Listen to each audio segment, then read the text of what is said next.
The late highlife musician Charles Kwadwo, popularly known as Daddy Lumba. The intended funeral that was supposed to have happened over the weekend, and the injunction thereof, and the responses that have come from the second wife. We'll get into that conversation. We'll have some legal perspectives from two lawyers. Lawyer Osman Al-Hassan is a private legal practitioner, and also lawyer Chris Lebret's Malm Hesse. The direct family of the late highlife legend Charles Kwadwo, popularly known as Daddy Lumba, filed an injunction of the funeral arrangements announced for him. The direct family, comprising Lumba's first wife, his legal wife, that's Akusia Sewa Fosu, and their children, claim the funeral arrangements were made without their consent. They had a press conference on the 9th of press release, actually, and I'll read that full thing to you. On the Thursday, the 9th of October 2025, family represented by Mrs. Akusia Sewa Fosu described the public announcement on the musician's funeral as deeply distressing, saying it was first heard of through social media.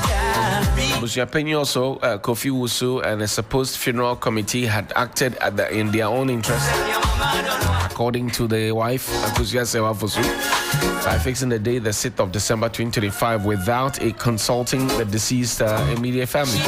The statement said the move showed a complete lack of respect. She's still mourning her husband. She's not happy about it. And then she goes on to talk about that the late musician was legally married to Mrs. Akusia Sewa Fosu on the 23rd of December 2004 in Bornheim in Germany.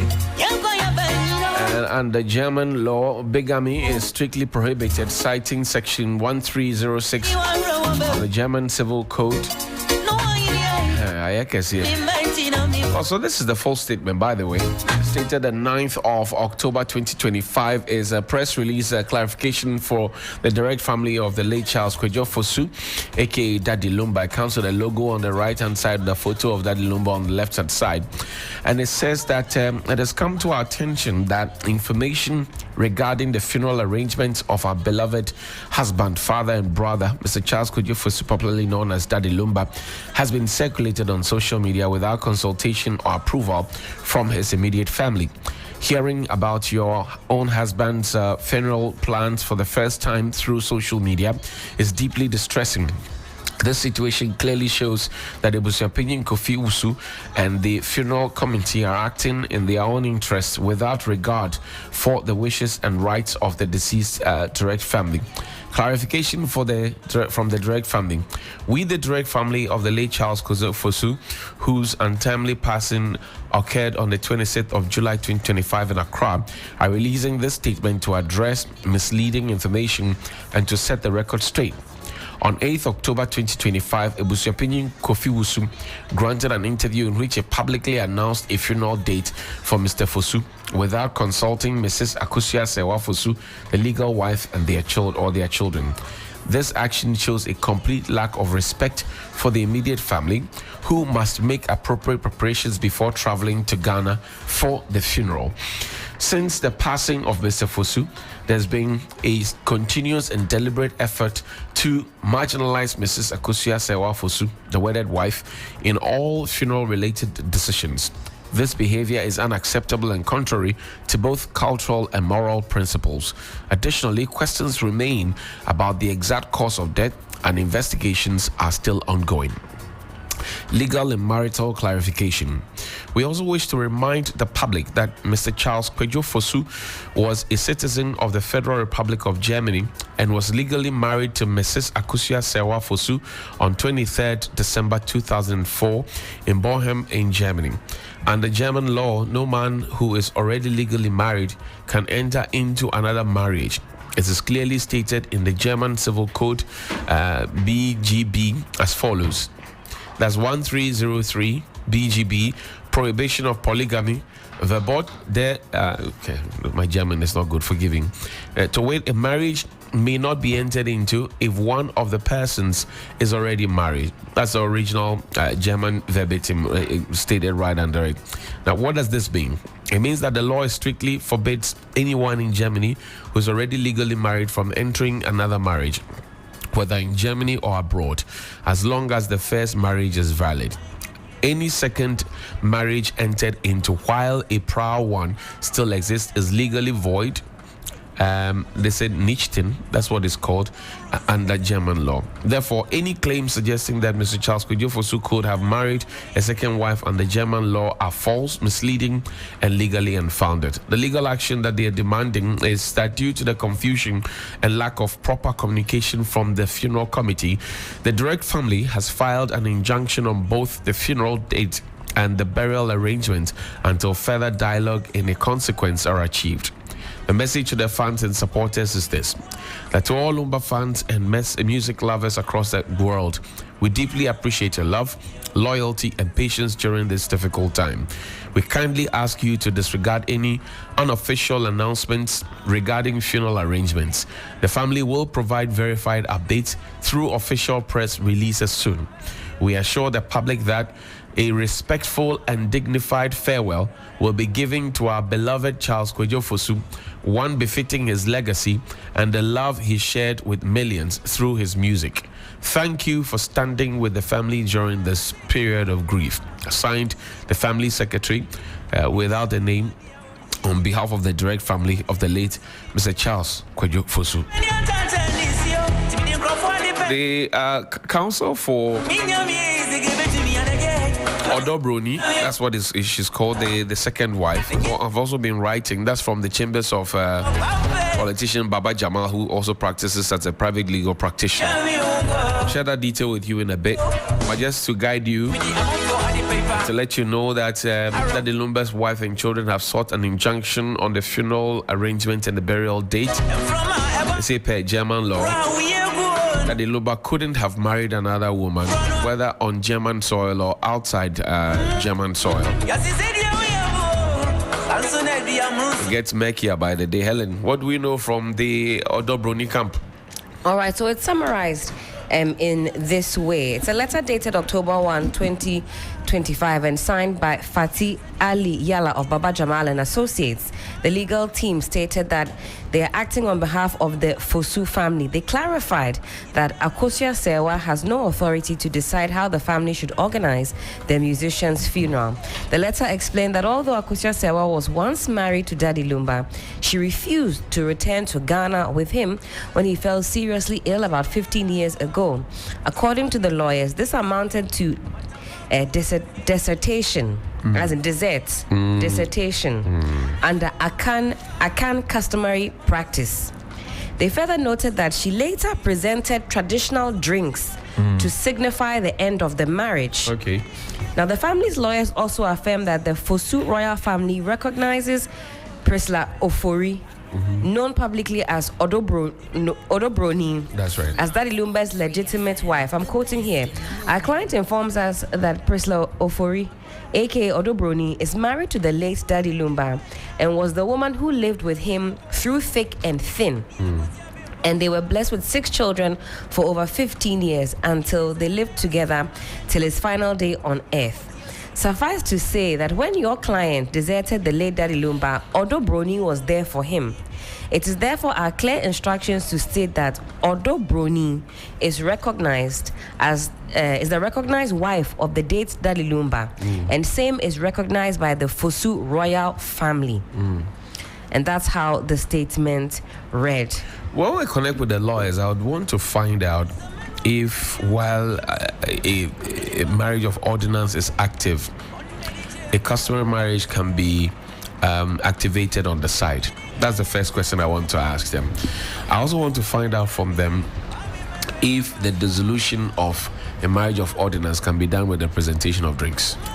I mean, some of the things, Johnny, on face value, and I'll come to the point of the family statement. It's a very important question you ask, because sometimes as a people we like to confuse issues, and this is looking like one of it, particularly that response where they say you bring drinks, and we'll get legal experts to come and prove whether or not the viewpoint I hold is correct or not. But I believe you can't end a marriage via ordinance by presenting drinks. No, I'm not sure. As I said, I don't know. I won't pretend to know. I'm not a lawyer. Because even under marriage of ordinance, it's strictly one man, one wife. That's right.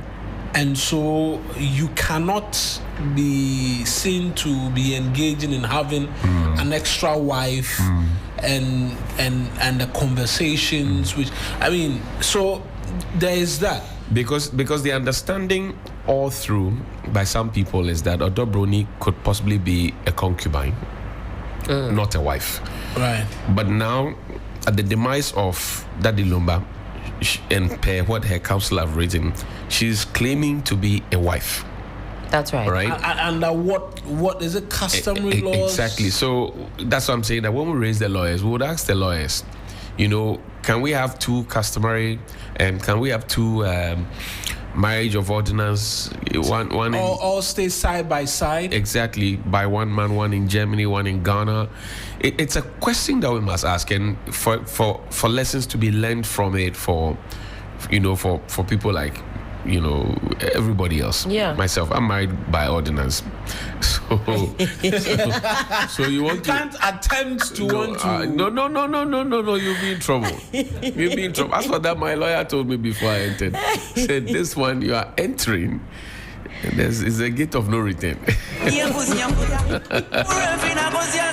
Let's know what you think. We're live on Facebook at 3FM 927. And that's our Facebook page on 3FM 927. We're also on X at 3FM 927. Let's know what your thoughts are. But very quickly, I'm very curious to find out, because this is German law, right? Versus Ghanaian law. Right. How we do our things very differently. When the two worlds collide, we'll see whose power big past who. Because I wonder if by German law they'll recognize if you've deserted your husband as this legal letter. Because it's in Ghanaian law, yes, I reckon. After 15 years. Even in other parts of the world, there's a certain time frame that if we don't see you and your husband after certain years, I think there's something but after 15 years, we're being in constant communication. You see, these are questions these are questions. But Helen's point is very valid. That if you desert your partner for 50, and this we're speaking based on the facts which is available on as alleged by the lawyers. Exactly. Let's go on to the phone line now. Counsel Osman Alassan is joining. Chris Mam Hesse is joining us on the phone line now. Counsel, good morning. Thank you very much indeed for your time. Good morning, and thank you for having me, my Great. brother, and to your listeners. Great. Now let's begin the conversation this way. I'm sure that you're familiar with the injunction that had been placed on the funeral and the funeral arrangements by Daddy Lumba's wife. We don't know, first wife now, we know, Sewa Fosu, Akosia Sewa Fosu. And the question on our minds is that she is claiming full ownership of the man, to say that she is the legitimate wife and that there could be none other. On the other side, Baba Jamal's law firm, on behalf of Odobroni, have also written to say that, look, for 15 years when you deserted this man, this Odobroni lady was the one in the picture. They have 6 children, and that drinks were presented to nullify the earlier marriage by Akosia Sewa Fosu. It's quite confusing for us. Can you iron out the details for us so it becomes understandable to the layman? Yes, I'll just do that. So let's take it from the first step. With the injunction, I stand to be corrected, but I hear the injunction application has been filed. And that's right. I'd also seen snipers from the news portal where the head of family says that they've not been served. So, that said, once the injunction is filed, save that the injunction is served on them, the position of the law is that they cease to do anything until the injunction application is moved, because the court becomes the jurisdiction of the court has been invoked, but that's just preliminary matter. Now, what listeners ought to know is that when it comes to marriages in Ghana, we have three types. We have the customary law marriage, which our law under Article 11 recognizes, and also the Matrimonial Causes Act as well. And then we have the ordinance marriage and then the Mohammedan marriage. Now, this issue as presented comes under the two forms of marriages, that's ordinance and then customary law marriage. Customary law marriage is what we popularly call engagement. Now, with the first wife, she maintains that her marriage was contracted by ordinance in Germany. Now, the second wife also says that her marriage was contracted customary law. That's correct. Let's go into it. Ordinance and customary law marriage are mutually exclusive of each other. So it's like black and white. They don't see eye to eye. So that if one marries, Mr. A marries Mr. B by customary law marriage on a Friday, and then on Saturday, the same couple marries by ordinance, the law says that the customary law marriage celebrated on Friday cancels away because the ordinance marriage was celebrated on a Saturday. So it is as though the customary law marriage never existed in law because they are mutually exclusive of each other. Up to this step should be understandable. Now, if one, so then the question that sometimes comes to people's mind is, then why do we do the customary law marriage on, let's say, a Thursday, then we do the ordinance on a Saturday? That's correct. Because we belong to a traditional society, you cannot decide to do away with it. And some people would want to do customary law marriage and stay at that. So there are forms of marriages that are very allowed. But if one carries out with customary law marriage and moves on to ordinance, the customary law marriage falls off. That is the reason why when one is married by customary law marriage and then moves on to ordinance marriage, in the situation of a dissolution of the marriage, you cannot say that you are dissolving the ordinance marriage by presenting drinks, because there is nothing to dissolve. You cannot build something on nothing. Ex nihilo nihilo. That's the Latin word for that. Repeat that. Ex nihilo nihilo. You can't build something on nothing, because what you are seeking to dissolve does not exist. So what are you building on? The drinks that you are bringing, what are you building it on? There's nothing for it to stand on. So once the person married by customary law marriage moved on the next day to do ordinance, the customary law marriage does not exist. Now, let's jettison this into the first wife and second wife in that Ilombe situation, having had this background of understanding. Right. Now, the first wife married by ordinance, the position of the law is that where that Ilomba sought to marry a second wife by ordinance, then he has to dissolve that, the first one. So to marry another one by ordinance. That is very simple to understand. Right. Where that Ilomba sought to marry another by customary law marriage in the present situation that we have, then that Ilomba ought again to have dissolved the first marriage before he can marry the second wife, Odobroni, because just as we have espoused in our preliminary remarks, customary law marriage and ordinance marriage are mutually exclusive of each other. So the first marriage ought to be dissolved. Now, if preparatory steps were taken, like we have seen from the response letter, where they claim that the lady presented drinks to dissolve the marriage, with Daddy Lumba. That's the first wife. That's right. From what I have said, because the first wife had customary law marriage and then had ordinance, that customary law marriage fell away. That customary law marriage was cancelled off. And so the drinks that the lawyers in their response claimed that the woman presented to suggest a dissolution of the marriage is no dissolution at all, because there was nothing to be put on something. Ex nihilo hilo.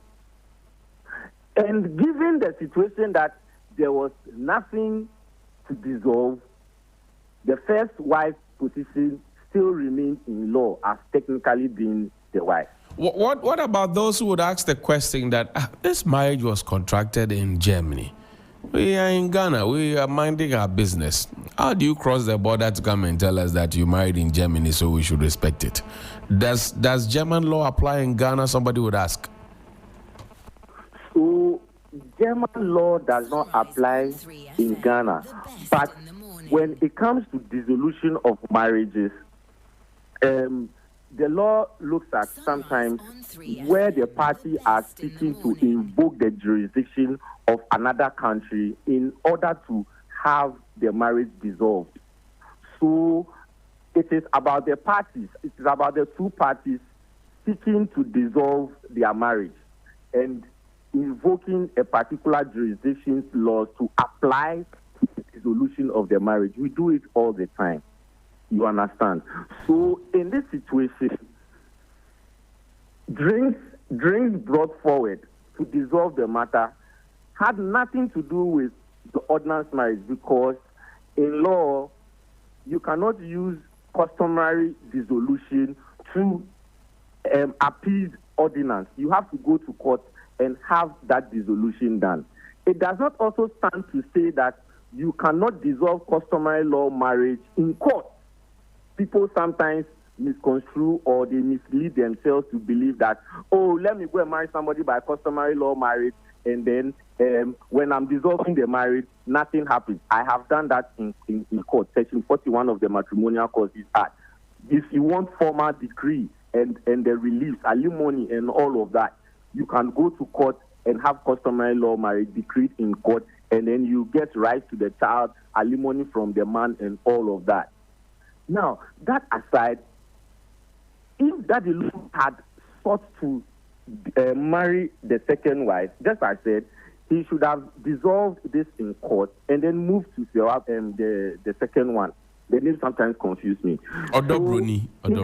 Not Sewa Broni. Sewa Broni is a different person. Yes. In the same situation, if Daddy Lumba had married the German one by customary law marriage, the law permits under Graham and Graham that Daddy Lumba could have married the second wife by customary law marriage, because with customary law marriage is polygamous, and the law says that you can marry as many as you so please, provided you can harmoniously live with them.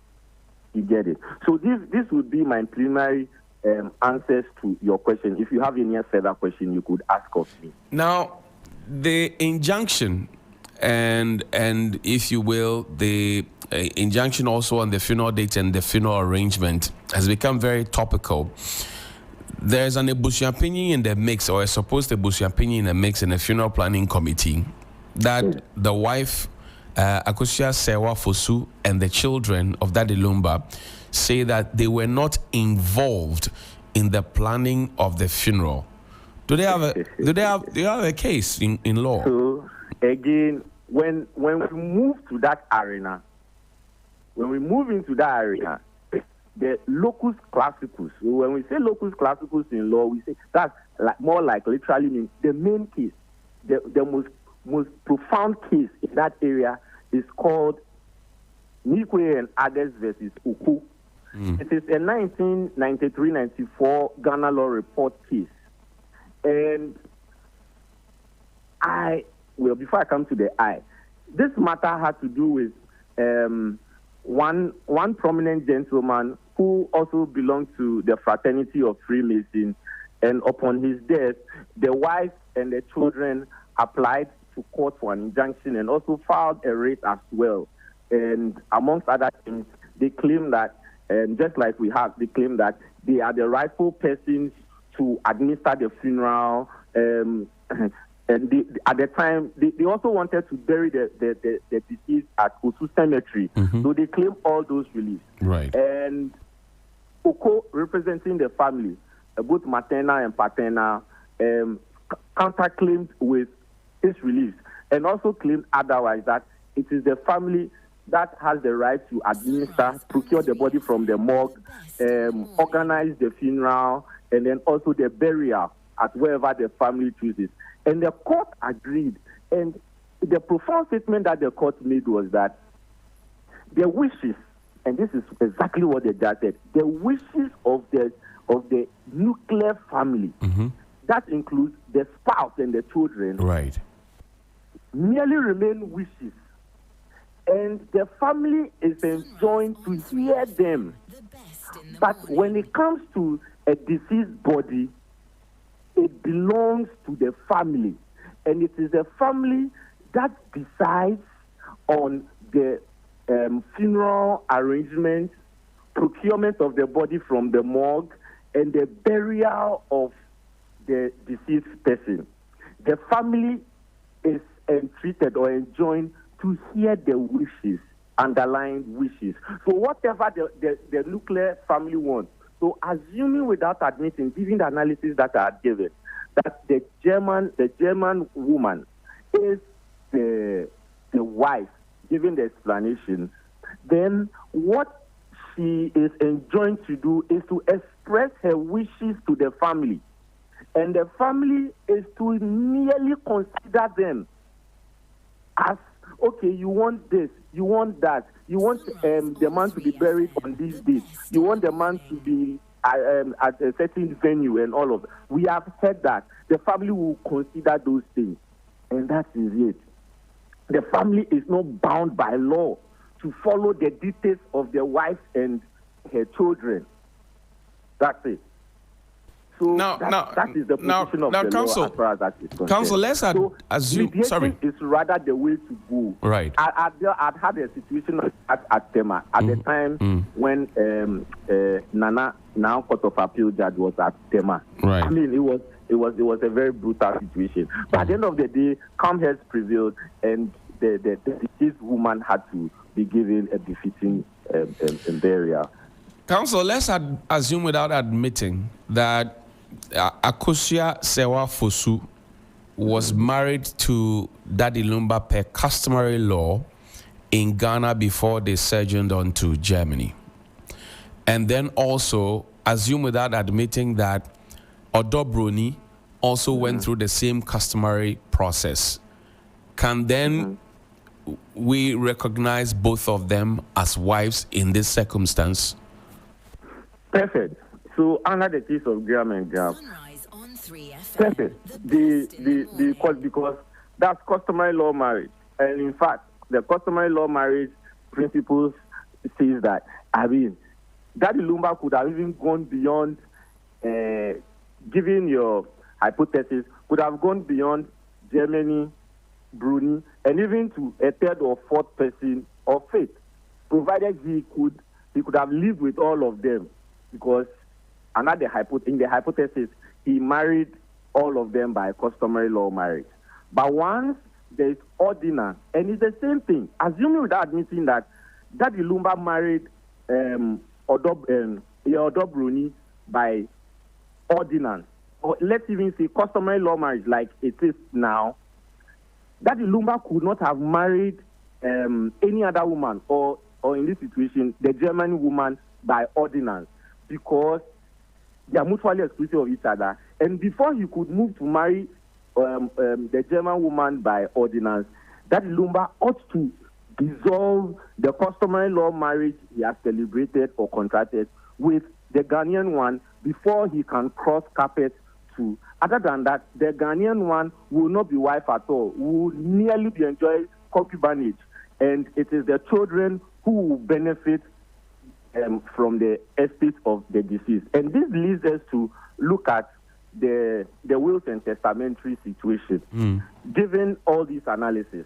Now, if it is established that indeed the German wife is the wife, what would happen is that if Daddy Lumba did not execute a will, then PNDC law 111 would happen. And Odobroni, the Ghanaian wife, if the law so pronounces that indeed the German wife is the wife, then the Ghanaian wife will not inherit the man, but it will be the children who will, because the Ghanaian laws does not recognize, or precisely the PNDC law and the State Act does not recognize paramours.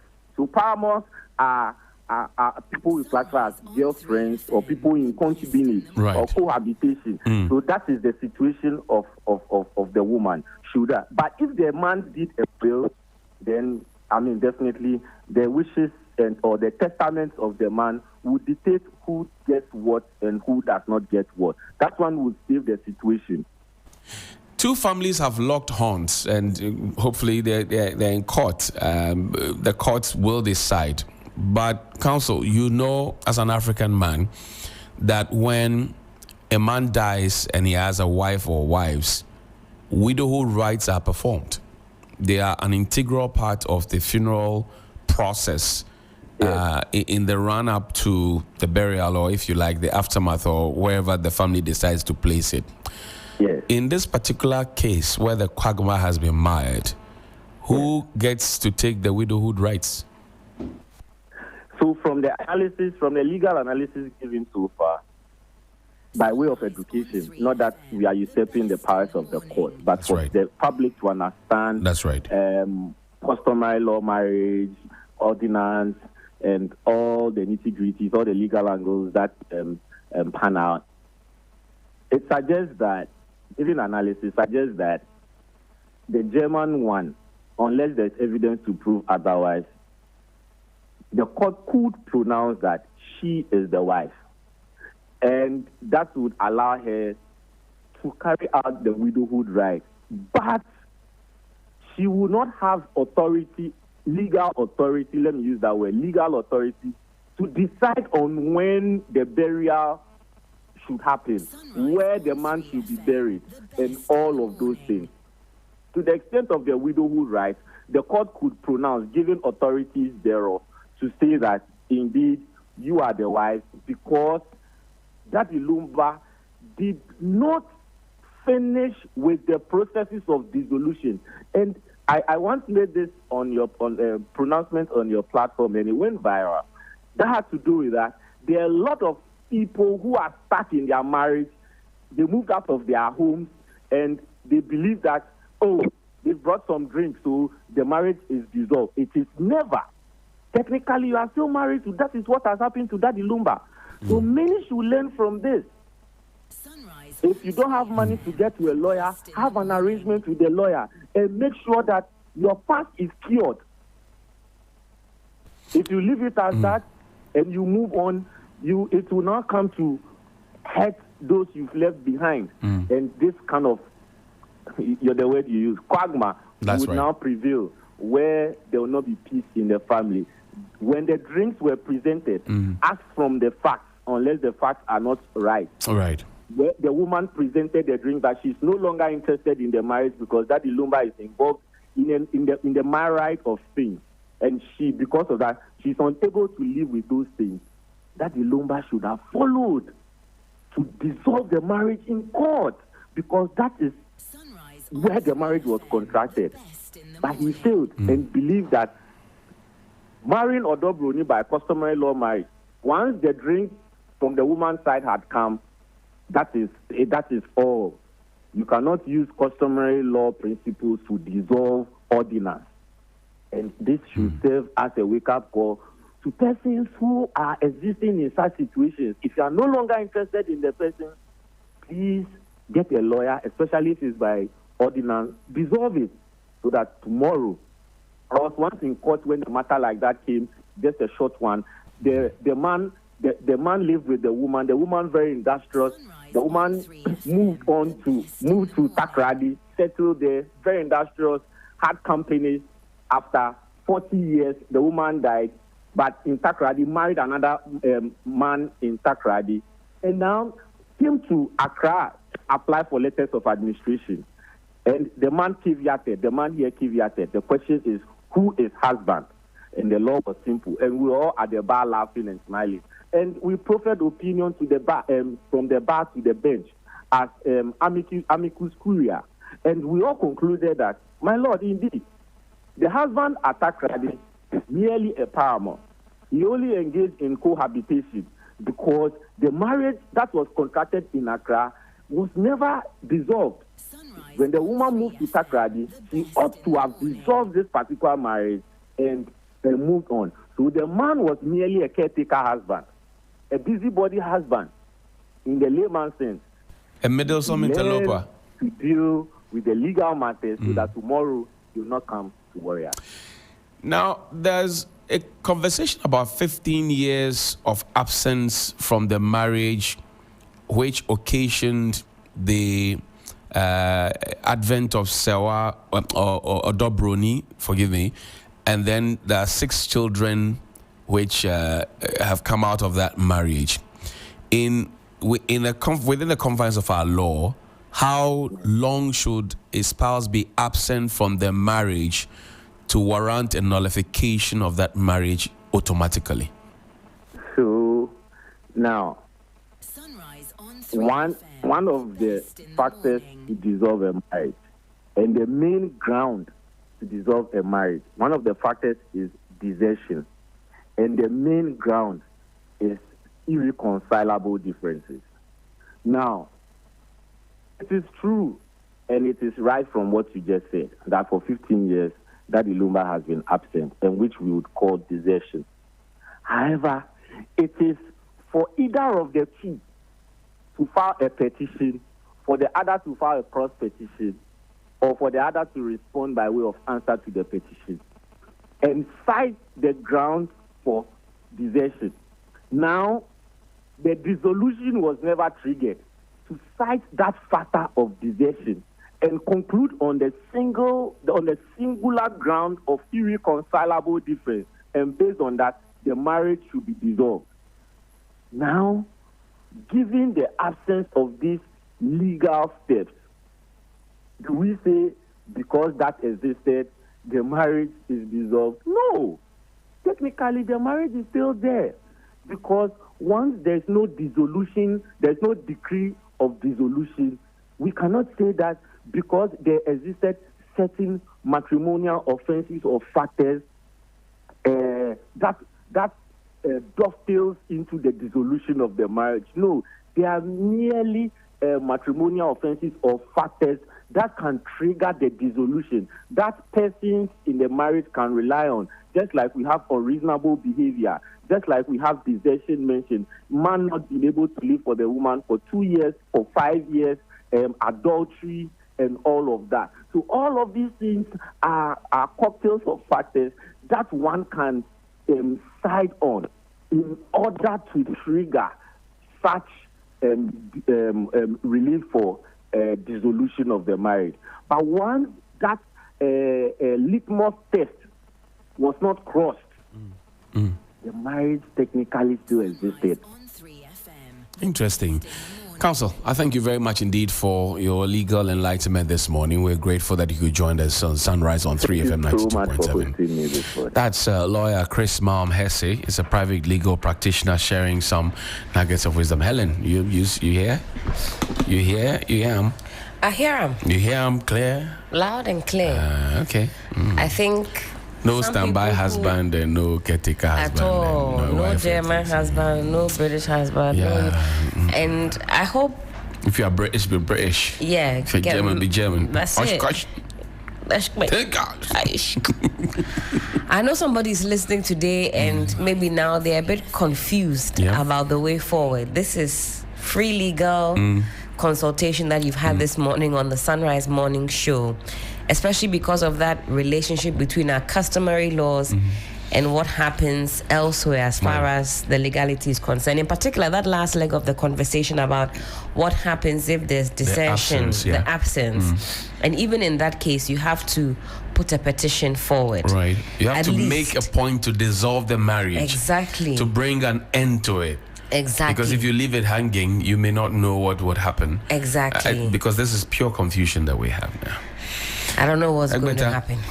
I mean, everything just points to the fact that that first wife under the ordinance is the wife. But if we read the statement from the family, the last paragraph That's right, the call to action. Is what really, because if they want to litigate this, the first wife can drag them all down. Yeah. Because she is the legal Legitimately, wife. She is she's the wife. Based on the education that we've received. Once there's a marriage under the ordinance, we can make. I think there was an argument as to whether or not it's from Germany. That's right. That's right. It can be effective here and all of that. I expect it to be. That's why we've had so many. But council says she can enforce her rights. Yes, in that's that why regard. we've had, and I'll cite an example. There are tales of Ghanaians who are married here. They get a visa, they go outside and in search of papers. That's right. They try. You don't disclose that because the moment it's found out that you're married under ordinance here, It's actually dangerous. It's a crime. You'll be in trouble if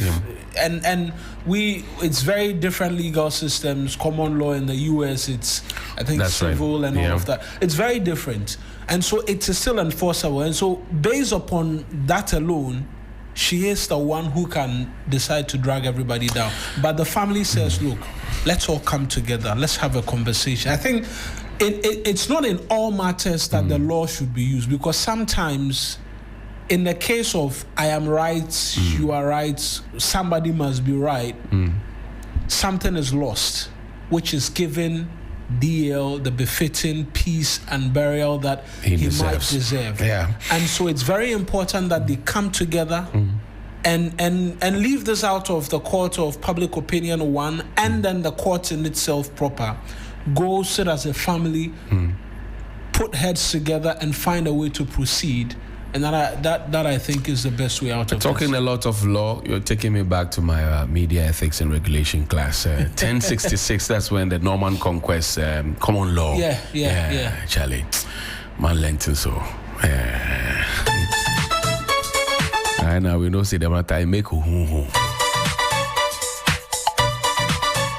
Are you?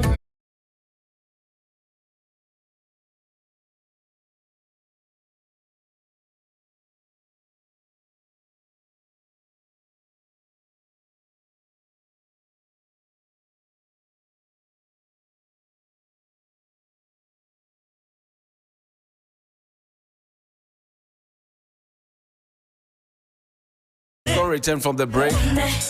Two freshly minted lawyers from the stables of Media General. Talking about 6'2's Dong Ulo and Joseph Kofi Frimpong Akable. Adds on to Dennis Poaberi Wedam. That makes 3 for us. That's right. See you shortly after the break. We'll have a conversation with them. Get to understand why they took that journey and what this call to the bar means for them over the weekend, on Friday specifically. The call to the bar. It's a very beautiful event, as I witnessed myself. Over 800 lawyers. Remember his name, Helen? Ching Chong Chang. Chong Chang, yeah, Charlie. Great lawyer. He got a lot of fans when they called him up to. Who wouldn't get fans with that kind of name? Ching Chong Chang. Amazing name. Ching Chong Chang. See you shortly after the break. Stay with us. This is Sunrise on 3FM 92.7.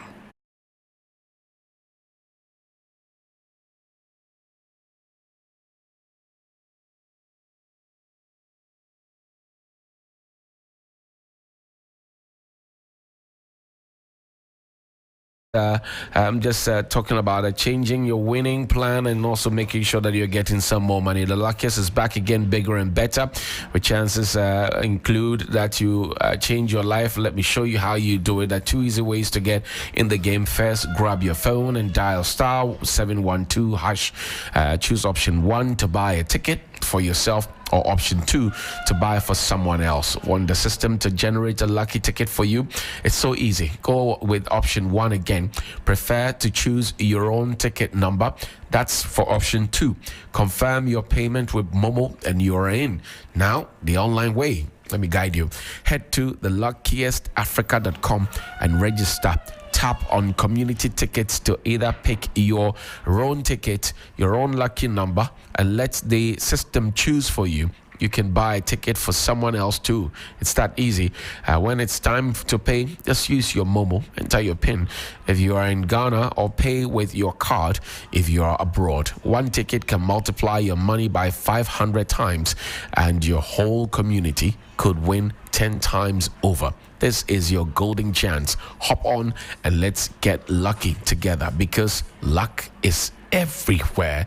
And as you know, this is the luckiest you. If you haven't tried and if you haven't played before, this is your chance to get on, try and play and win, and tell others about it, because the luckiest says luck is certainly everywhere. Well, we get to talk to the lawyers in a bit, but after these few messages, we'll get to talk to our lawyers who are in studio. When I say lawyers, I'm talking about our very own colleagues.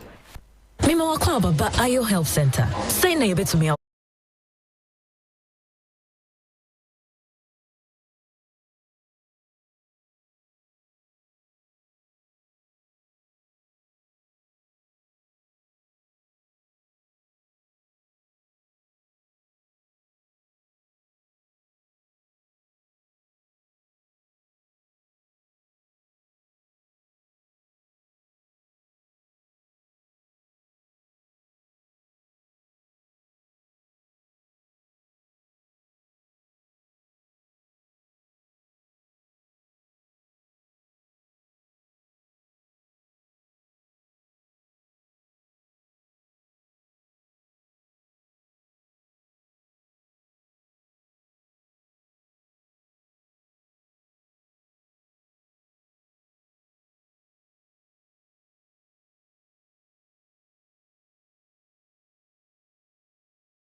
You and I together, see we go together, see me pose no abiana, we pose your flag.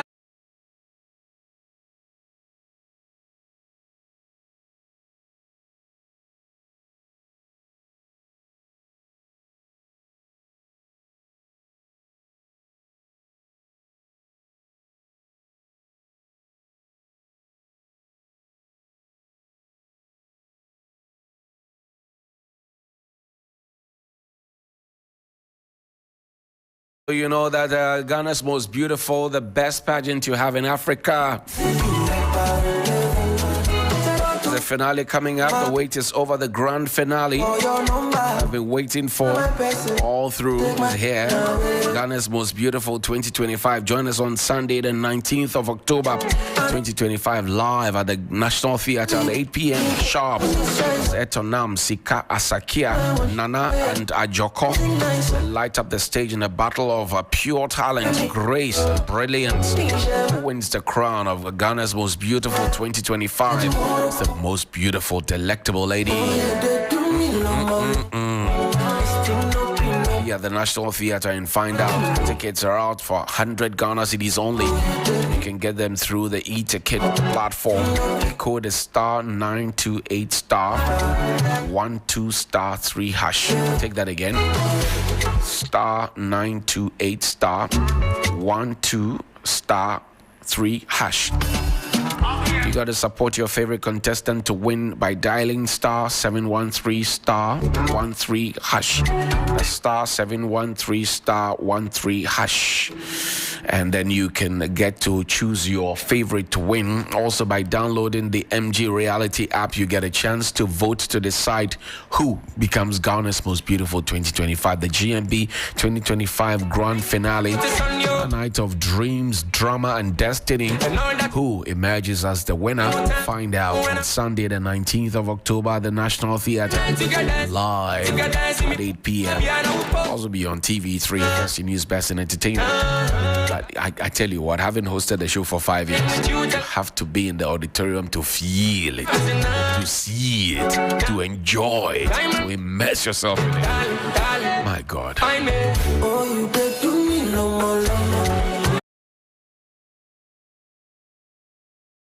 Know that TV3 Mentor 2025, Media General is back to back. TV3 Mentor 2025 is up. Editions are coming up. You have the voice, the vibe, and the star power to take Ghana by storm. And this is your moment. No cockroach voices. No Helen Appiah-Ampofo. No mocha floor. No. Come and sing proper singing. Simply visit any of TV3 social media handles. Scan the Mentor QR code. Register for your shot at Stardom. Remember, the deadline is October 14. That's tomorrow. October 14, 2025. Don't sleep on your dreams. Scan and register now. Mentor season 14. The breakout edition only on TV3. First in News, Best in Entertainment. Mentor season 14. The breakout edition. All you need to do is to visit any of our social media pages and scan the QR code and you are on. Today is Monday, the 13th of October. It is also known as World No Bra Day. Oh my God. For all the ladies, this is a chance for you to free them tatters. Black Rasta would say. Joseph Kofi Frimpong Akable Esquire. Welcome to the studio. Thank you, Johnny. Congratulations to you. Thank you. I could see you on Friday beaming from one side to the other and smiling and mommy's boy, and you were so excited about it. Congratulations one more time. Thank you. And most parts of my life, I was never too sure what I wanted to do. I was never too sure. Yes, my dad was a lawyer, but he died in 2001. I remember when we were very young, one of my very first memories, he actually took us to the courts in a car. Right. And he was gone for so long. He left us in the car. He told us not to unlock the car. And he came back after a long time, and he just took off his gown. He drove us off. I mean, it all didn't just make sense to me. So for most part of my life, really, I didn't know. He left you in the car? Yes, he got to go into the courtroom. Right. Yeah, and he came back. It's just my memory of him. The only time I remember, and I remember always going to his firm. Okay. His firm used to be on the Okadeko Road. I remember going there, and for hours he was just always very busy. Right. You know, and he had his private office. Like those were just, I just had no idea what he was up to. What was going on? Yes, it was years after that I even figured out. How old were you at the time? I was like 5, 6, 7, around that age. I mean, so I really didn't make sense of it. But during school time, whenever I was asked what I wanted to be, I really struggled. I just had no idea what I wanted to do. Even at the university, I still had no idea. I just think it was ingrained. I was just not confident about it or bold about it. But there was a point in my life, sometime around 2015 thereabouts, when I decided that this was what I wanted to do, and I decided that when the time was right, I was going to pursue it, and I did it. I mean, it's just I at the time, my ex at the time, we're having a conversation, and she asked this, and I said that this was what I was thinking about for a while. You know what she did? Was she at the call?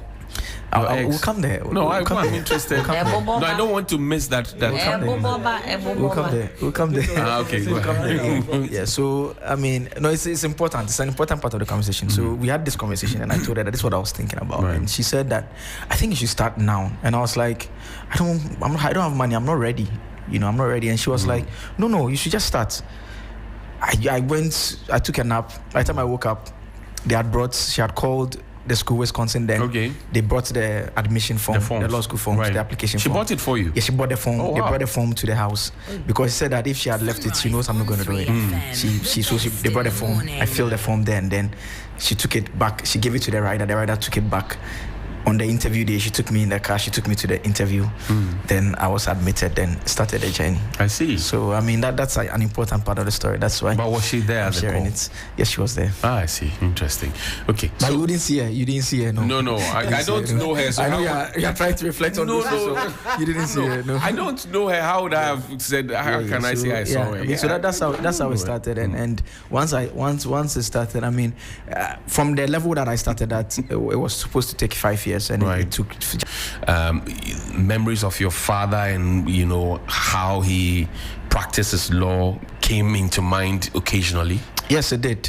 It did, especially when I entered the law school. So when I entered the law school, I changed my WhatsApp profile picture to my dad's call. Right. So the picture on I've still not changed it. It's my dad's call to the bar in the 90s. I put it there, and I said to myself that I'll take it down when I'm called to the bar as a way of sending him off properly. Right. And telling him that he can now rest calmly. Right. I've replaced him, and I'll he's late. Yes, he died in 2001. Oh, okay. Yes, so I said that I was going to take it off when I'm done. So this is what, 24 years apart? Yes, 24 years apart since he died. Yeah, 24 years apart. Yeah. Interesting. Yeah, and I've still not been able to take it off. I'm still feeling a bit emotional. Because you have not finished answering the calls and text messages, I can imagine. I guess so. You see.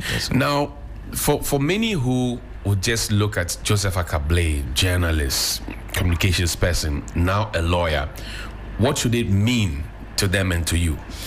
I mean, I think it's life is a journey. It's a journey, and I believe that it's always better to move than be stable. So at every 10 point in life, you move around. I mean, I was at Joy for 7 years. I've been here for 2 years. Before then, I did Universe for like 3 or 4 years. Right. So I look how I've gone round to get to this point, and so it's just that journey that is still continuing, and I look forward to the next couple of years, many years, God willing, with a lot of excitement and hope that I would excel and do well as I've always done by God's grace, and I hope that I'll be able to do that. Hard work, I know that is going to be difficult. I know it's a new beginning. I feel like the first time I walked into the Joy newsroom, it's like an intern, or the first time I walked here into the newsroom, it's that kind of that new beginning once again. It can always be scary because you're starting at fresh. You don't know what it is up. You're up to. You don't know what you're supposed to do. But my excitement always is the fact that where I started from years back, I felt more scared. So at every turn in time when I'm starting fresh, I feel more confident. And so it's the same thing that I'm going into this with, and that's just what what kind of lawyer do you want to become? Or do you want to be remembered for? I want to be the lawyer that you and every other person thinks of when you have a problem. That's the goal. I don't want look you to at think all twice. of us as potential clients. Yes, everyone is. So an everyone is. inexpensive one, I hope, because when I think about He it, wants us to repay the school fees. I'm hoping they won't charge me too much. That's what It's not a price at all. It's more of the solution. Okay. Because when you have a problem, you just know that Blake can resolve it for you. That's what I want to be. I want to be the first name that comes to mind at every turn. Like, you know that he will solve the problem for you. Beyond your dad, which other lawyers inspired you, or did you look up to? It's a difficult question. It's not difficult at all. It's not difficult. The list is mixed up. So, I like Godfred Dami a lot. Right. I like Godfred Dami a lot. I also like Thaddeus Sorry. Right. I like Thaddeus Sorry so much. So much. And for those who know both of them, they're very different. Thaddeus is a bit more technical. Right. He's a civil procedure guy. Godfred also takes a very different approach, more the substantive law approach. So that's the kind of different blend that I have in. I admire Chachu Chikate's advocacy. So I want to know my civil procedure like Thaddeus Sorry. Right. I want to master my substantive law like Godfred Dami. I want to be able to advocate like Chachu Chikata. When I hear him speak the law, so like argue in court, speak up in court, I'm just so happy. And then those are the people that I look up to. I like Eduji a lot as well. Right. Eduji Tamako, MPA. yes, NPA. I like him so much. He's very brilliant. So those are some of the lawyers that I look up to, that I've looked up to over the last couple of years. At the School of Law, was it tough? It's very difficult. And on a scale of 1 to 10? It's very, very difficult. I'll put it at 9. I'll put it at 9 because I think there are structural issues there. I don't know how to explain it. You just have to go through it. The system alone itself is frustrating. It's enough to stress you out. And secondly, to the course content itself. And I graduated a law with a first class. I was top of my class. Okay. Like the whole year group, I was number one. Congratulations. Yeah, but I entered law school, and the first year, law school, you write 2 exams, just 2 exams. Right. You write at the end of the year. So 1 year, you write 1 exam. At the end of the year, you write another exam. When I finished the first year, I saw my raw score, and I was humbled. I was humbled for the first time in my life. I didn't feel. The exam humbled you. Yeah, the exam humbled me. I didn't feel like I was like top of my class and I didn't enter law school anymore. And it wasn't that I didn't understand what was being taught. I understood it. I was providing the answers, but it just felt still tough. Right. So I was like, okay, what's happening? So I had to just calm down and try and do things. And the second year was way much better. If I put my raw score side by side, the second year looked more like how my transcripts looked before I entered law school. So it's very difficult. It's a lot of learning, a lot of reading. Anyone who has studied law will tell you that it's just reading. There's no secret. So it's very difficult, but you can do it once you give it your best. Interesting. The Ghana School of Law. Yeah. See, it was tough for you. How was it juggling work and reading the law, learning the law? It's almost like almost like trying to do 2 things that are equally important. One basically keeps you alive, and the other also is what you want to attain. So it almost becomes like an impossible task because and you see that it's the switch. That's the problem. It's the switch. The main problem is the switch, the mindset. Because on a certain number of days, you are in a certain mental space, and the work we do. Unfortunately, it's not a routine work. No. It's not like you are opening a door that you can have just to come. read and You see the explore and call. So the problem was always the switch. So by the time you go switch and switch back, it's like you are lost. Then you have to switch back again. So it's a lot of. It's very difficult. It's something that I wouldn't want anyone to ever do that. I've said to myself that if any of my children in future wants to pursue law, they are going to do it like full time. They're just going to just do it and go. Not part time. It's going to be full time. Within the period, I can imagine the stress that you had to go through. But what constituted relaxation for you? Oh. But Oh, when I asked you a question, then you start looking at Mawuena. Relaxation. I mean, I like to, I like to just hang out with friends and talk. Yeah. Helen, why? Yeah. What kind of friends, Helen? Would you know the kind of friends? No, with them? I'm not privy to Okay. the relaxation just tactics. all my friends, and I like to swim. I like to swim as well. Okay. Yeah, I like to swim, but I mean, law made it impossible. But I mean, I hope I can resume my regular swimming life again. But I'm an indoor person naturally, so even when I'm hanging out with my friends, I would want them to come home. Okay. Yeah, I always think it's safer that way. I just like to be indoors mostly. Right. Yeah. Don't like trouble. Outside is always complicated. But, yeah. But what do you want to major in? You know, people say, "Well, I'm a criminal lawyer. I'm a this, I'm a that, I'm a that." No, I don't. I don't want to start off. Not really. I don't want to start off prejudiced. I just want to do the next. I think 3. My target is 2-3 years. Right. Yeah. I just want to. Because I want you to be able to come to me to solve any problem you have for you. So right. I want to be able to do everything at the start. But because naturally I know what I like. Okay. But I just don't want to, because sometimes what you like is not what you are excellent at. That's you right. never know. You just like it, so you read a lot of it and you know a lot of it. But when I open my mind up and I do every other thing, after 2 or 3 years, I'll actually see that, okay, potentially this was what I'm actually excellent at, not what I thought I liked. That's right. And so I want to go in with that mindset. Then after a while, when I excel at a specific thing, then that becomes what I'll major in. For that young person who also wants to become a lawyer, what would you say to them? I think I'll say that dreams are attainable, dreams are possible. You just have to first always ask for good health and long life, and just start. I mean, start, don't wait. I mean, I was telling some of our colleagues this morning that right now, the best you can do if you want to be a lawyer, just get your LLB quickly.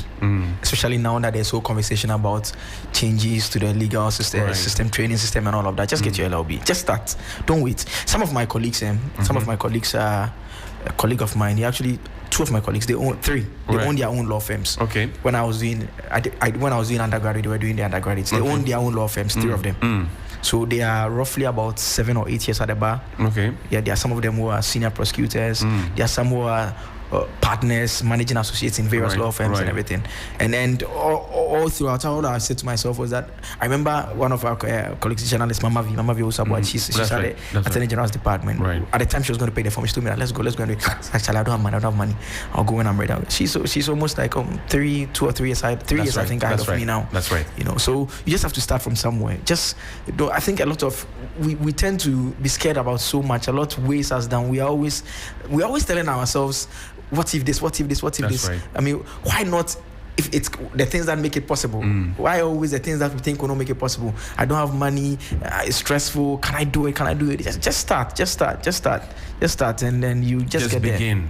And you would see the end. Yeah. Well, another man who has made us proud, a media journalist, Castro Senyala, is Journalist of the Year in the Upper East region. Castro, congratulations and good morning to you. Hello, Castro. Good morning. Good morning, Hughes. I can hear you. Can you hear me? I can hear you too. Your line is not too clear, but you have to stand where you usually stand for us to talk to you. All right, then let me reposition myself. Can you hear me now? Try again. I think here should be better. Try the mango tree. Let's see something. Hello, Castro. Yeah. Try the mango tree. Let's see something. Unfortunately, I'm on the road. That explains it. Congratulations to you. Thanks so much, Johnny. How did you do it? Sunrise on 3 FM, the best in the morning.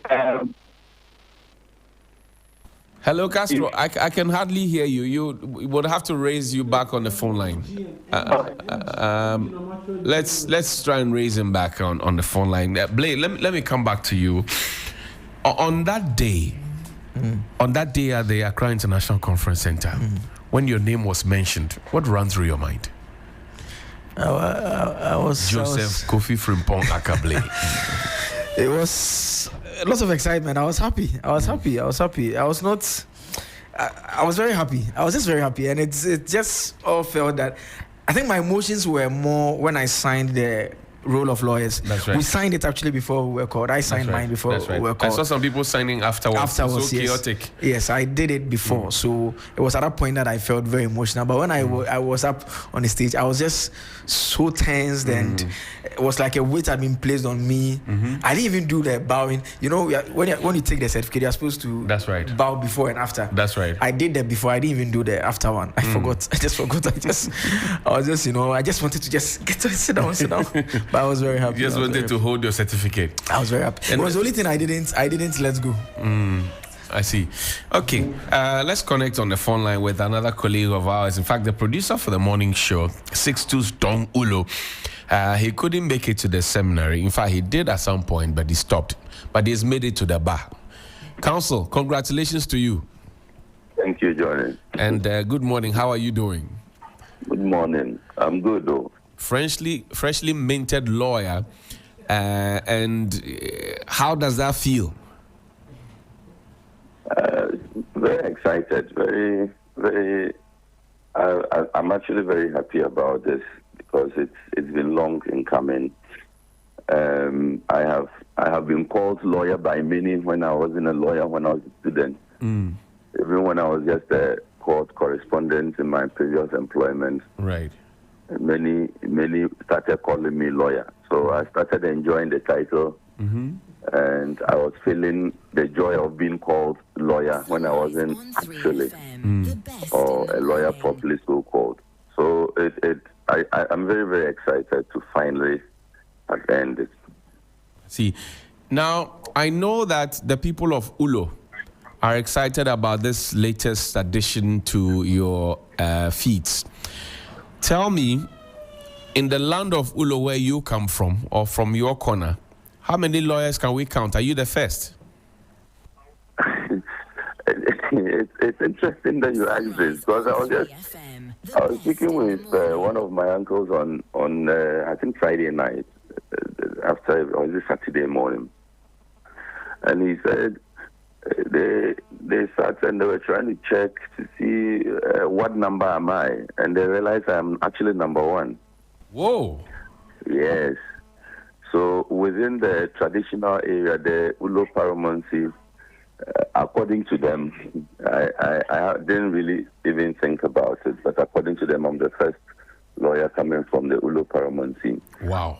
They could count the policemen, they could count doctors, they could count a lot of the other professions, nurses, but they really couldn't count lawyers. I was the only name that they could mention. So, I mean, maybe that is also history. I know that your late father, and you shared that with Akable, both your fathers are deceased. Akable's father comes to the table with a history of law. Your father comes to the table with a history of catechism. And how would he have felt about this call to the bar if he had been alive? I'm not sure I would have been sleeping. We would have been having parties right from Friday up to this point. I see.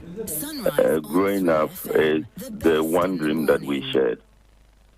It's the time that the only one thing that my father said he was interested in seeing me. So right after my first degree, my national service actually, I decided to come back to do the LLB. And when I finished the LLB, and I was lazing around, I finished the LLB in 2015. And the day I was supposed to go for my graduation at the University of Ghana was the day I got a job at CTFM. Bernard Avile called me up and said, let's work together. I mean, we had engaged at several events. And he called me up and said, now you are done with school, let's work together. And at the time I was doing some work for Radio Universe. So I went into CTFM, and that seemed to be the end of my journey in law. And my father, anytime we spoke, would say, you are not done. You have to go back. You have to finish this. He was always interested in seeing me wear the wig and the gown. And it was the one thing that he constantly spoke about. So I think that growing up to that point that I started and stopped, it was the one dream that I probably shared with my father. And he was always waiting to see me do this. And unfortunately, he couldn't see that. And unfortunately, I also started, let me call it serious media work with CTFM. And I seem to have forgotten all about it. And the boys at City, I must give credit to them too. The team I worked with at City, Omar Sanda, Fred Jabano, Anas, Seidu, Samuel Wiafe. Anytime there was a legal issue, I would do some analysis, or some lawyer, they'll call up some lawyer, you make some analysis, particularly on constitutional issue. I probably would offer a different opinion. And everybody will go like, hey, but you are not a lawyer, go to school. You see the way boys can make fun of you. So all of those things pushed me. Those guys kept on me. They kept saying, you have to finish this. You are scared of the exam. That's why you are not going. So they really pushed me. And eventually I went back to finish this. So I'm sure that if the exam... my father... yeah, go ahead. Had been alive, but now we'll still be celebrating because it's the one dream that he and I share. Celebrating with what?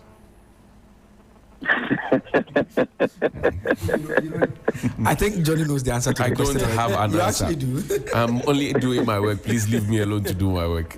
Now, is the exam, and this is to both you and Akable, Castro, I'll come to you in a bit, but is the exam as scary as the stories we hear out here? Let me begin with you. I come to Akable.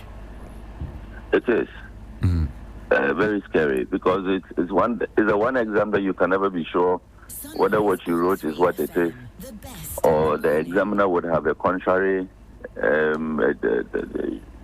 opinion on what you have written. You are constantly wondering whether you met the expectations of the marking scheme. You see, and this is one of the exams that can easily, when students say swerve, it's one of the exams that can easily swerve. Let me give you an example. Tell me. There was this paper we wrote, conveyancing. It's one of the papers that every law student is probably scared of. So there's conveyancing, there's interpretation, and there's evidence. And Johnny, we discussed this, the question of evidence for the Part 1 student. Right. You recall that right after that paper, there was social media went agog. That's people complaining. That's right. I remember we discussed it. Yeah. Exactly. Because you never can be sure what it is. You may have answered the question, but the expectation of the marking scheme would simply be beyond what you wrote. At conveyancing, a lot of us went in, prepared so much on the theory. We were, this is the question that we are going to answer. Is this scheme? This is how. We went and it was all drafting. And when they say drafting, it's writing the law. How to write the law? Exactly. Somebody has bought a land, right? A piece of land. How do you convey the interest or rights in this piece of land from Johnny to Sixtus, as seller to the buyer?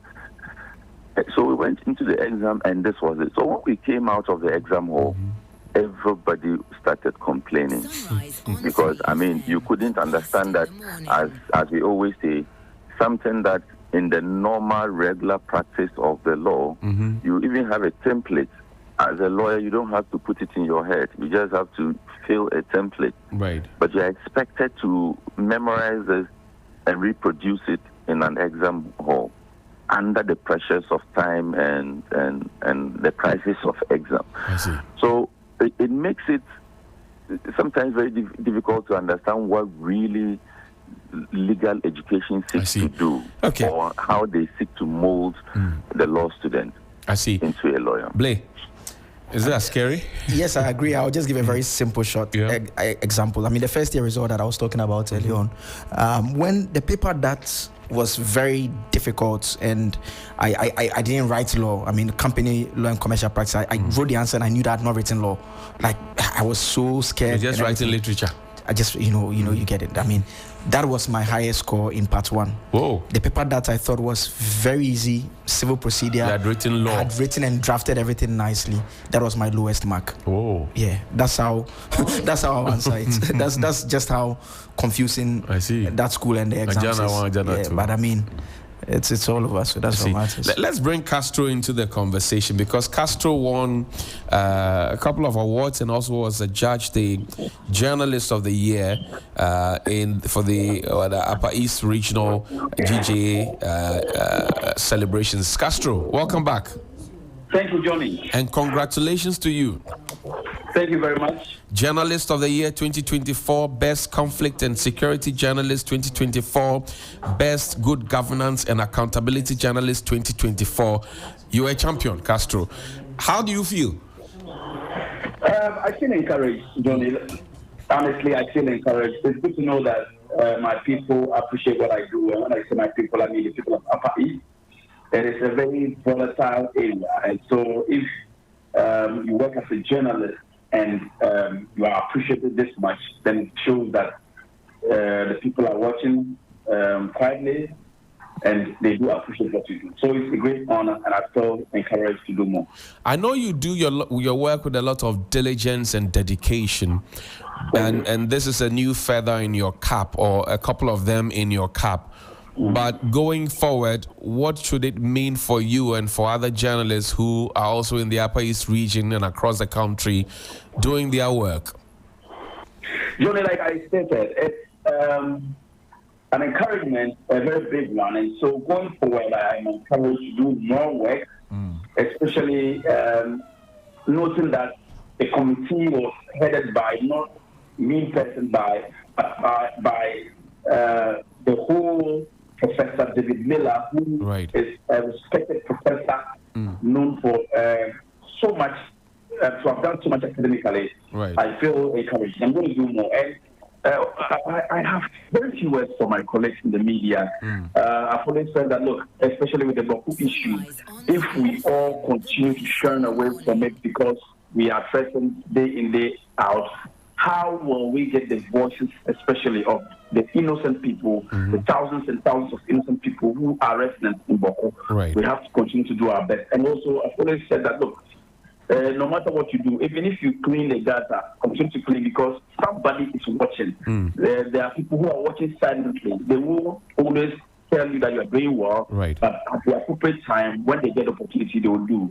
And so continue to work. Even if nobody appreciates what you're doing, it doesn't mean people don't see. They are looking at you. In fact, they are looking at you like a video camera, and at the appropriate time, they'll come through. And also, Johnny, we have to stay safe, because our work is very, risky, especially for some of us who report from volatile areas or regions like the Upper East region. We have to take our safety into consideration. We have to prioritize our safety. Where the thing is not safe to go and do a story, I think you should solve it when things go down, and you can go back to that story. Future stories don't die.